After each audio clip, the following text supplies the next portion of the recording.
Rayuwa da masoyi daɗi ne, zama da masoyi daidai ne. In kana da masoyi ka ci gari. Aisha na ta so na gaida masoya, na gaida masoya na gaba ɗaya gayyana ne. Alele alele alele alele.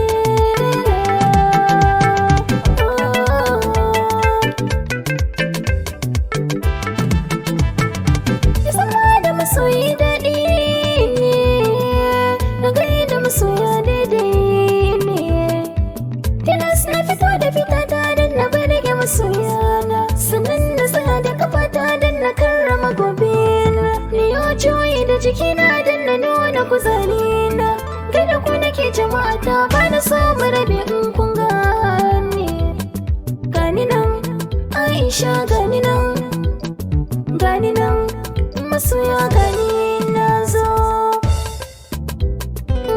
Farar mace na kyabban mata wasu ke kira na, godiya nake, gaisuwa nake, jinjira nake a gare ku masoya na. To gani ku duba ni, na zo a gare gaishe ku.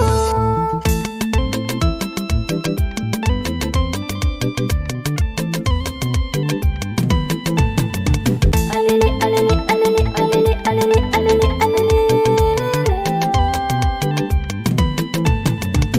Rabana yayi muku albarka masoya ku zo gani, ilahu ne ya mun baiwar waka ake wata sayo gani. Ina rera waka har jama'a suna so su kalle ni. Yau gasha Allah ya yarje Aisha na taso, na taso. Na zo gare ku ku yi mun fatan in ci gari, ku sami na albarka kuma sai ku min fata na gari. Ina nan tare da ku ɗaukacin masoya na gari. Dubai wa kyauta ce, zalunci cuta ce.